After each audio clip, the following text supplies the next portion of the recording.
믿음으로 올바로 서기 위해서는 은혜 속으로 들어가는 과정이 필요합니다.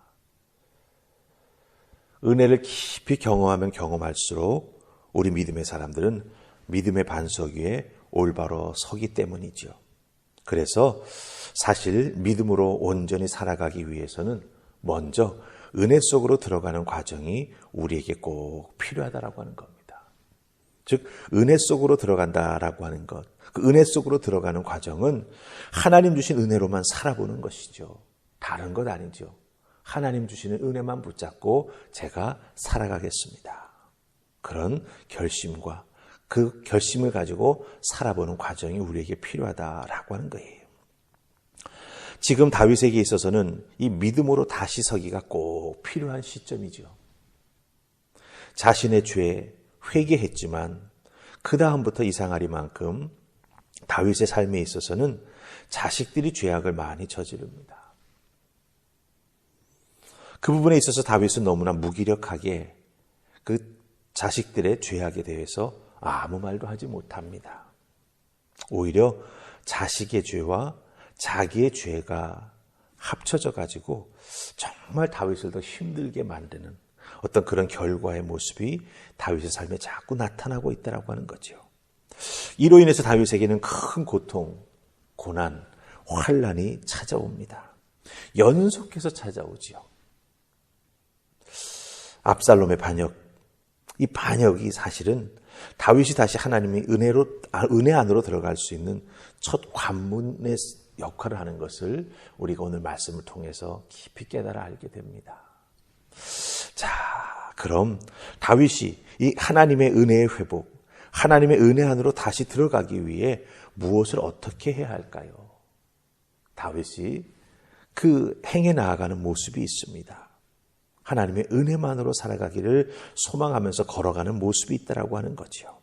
그 모습을 보면서 우리들에게도 믿음에 다시 서기가 필요할 때 그 다윗이 섰던 모습이 우리에게는 큰 도움이 될 줄로 믿습니다. 그래서 오늘 주신 말씀을 통해서 다윗이 믿음으로 다시 서기 위해서 은혜 속으로 어떻게 들어가고 있는가 우리가 한번 말씀을 통해서 살펴보십시다.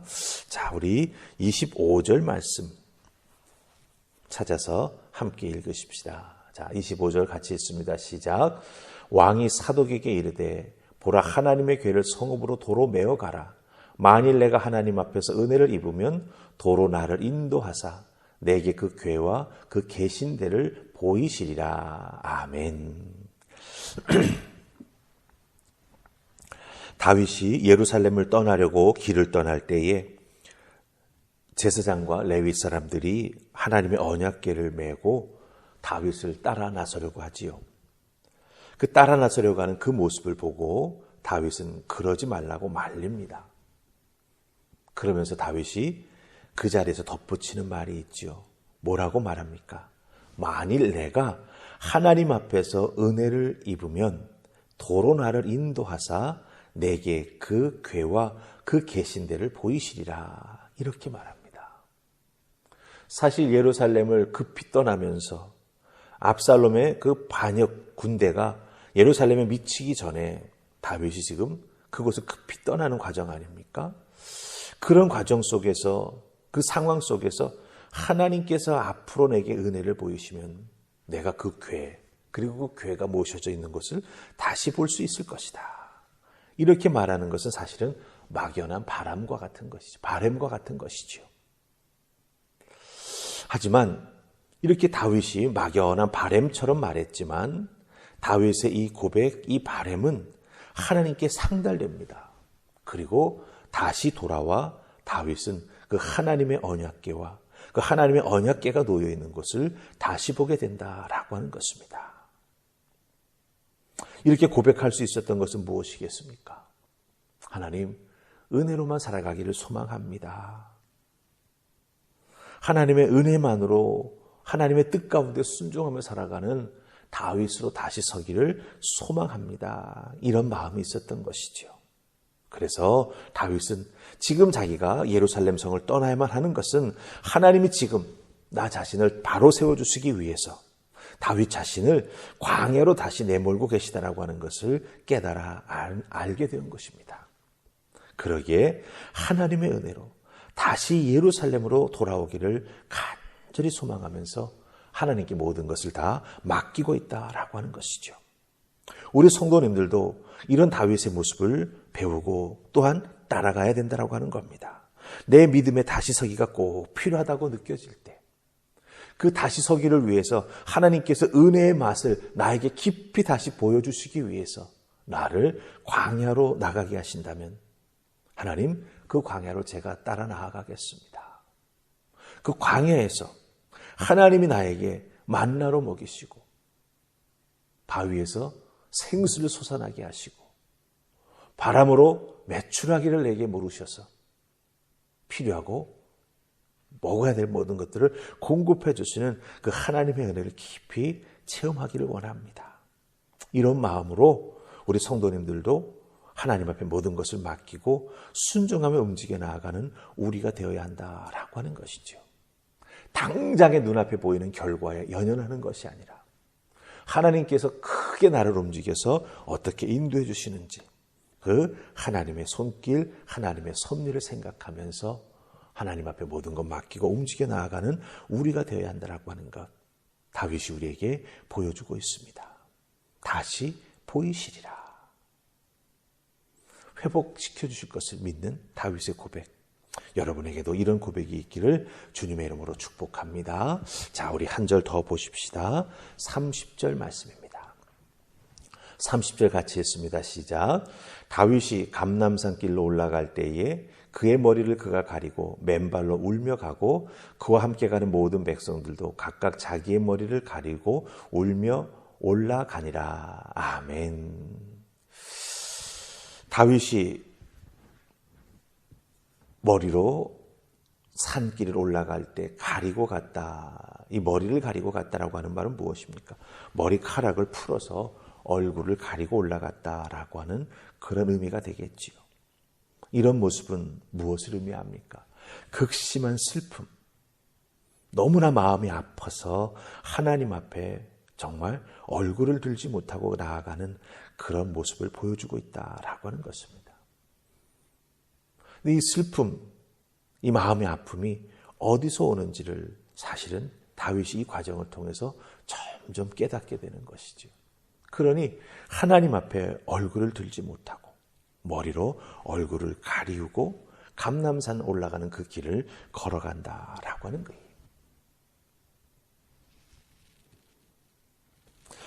마음이 아프고 상함이 있는 그대로를 받아들이고 하나님 앞에 울며 그 길을 걸어가고 있다라고 하는 것입니다. 왕이 누리던 거 다 내려놓고 하나님이 낮추시니 그 하나님의 낮추심에 자기 자신을 철저히 맡겨서 자기 자신도 아주 정말 낮아지는 것이지요. 여기서 우리가 하나 깊이 깨달아야 알아야 될 게 있습니다. 믿음으로만 살아가기 위해 은혜 속으로 들어가는 과정이 필요하다라고 할 때, 혹은 믿음으로 다시 서기 위해 내가 은혜 속으로 다시 나 자신이 들어가야 할 필요함을 느낄 때 하나님이 사실은 낮추시는 과정도 있지요.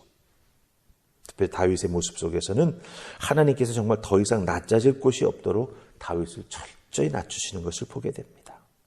그리고 다윗도 하나님이 나를 철저히 낮추시는구나라고 하는 걸 깨달아 알고 스스로도 더욱더 하나님 앞에 낮아지기 위해서 그 하나님의 섭리와 손길에 순종해 나아가기 위해서 주위의 사람들도 물리지 않습니까? 또 하나님의 언약궤도 다시 돌려놓지 않습니까? 이런 자기 자신의 노력도 함께하고 있다고 하는 거예요. 더 낮아질 때가 없어야 다시 올라오는 은혜를 하나님 베풀어 주시는 것을 다윗은 알기에 그 낮추심에 다윗은 온전히 모든 것을 맡기고 다 순종한다라고 하는 것입니다. 우리는 이렇게 우리들의 인생이 낮아지고 삶이 낮아지고 고난이 찾아올 때 그것을 빨리 벗어나고 싶어서 발버둥 칠 때가 있지요. 네, 믿음으로 다시 서기 위해선 은혜 속으로 들어가는 과정이 필요한데 그 은혜 속으로 들어가는 과정의 첫 번째 관문은 무엇입니까? 내가 낮아지는 거거든요. 내 손에 붙잡고 있는 것을 다 놓는 것이거든요.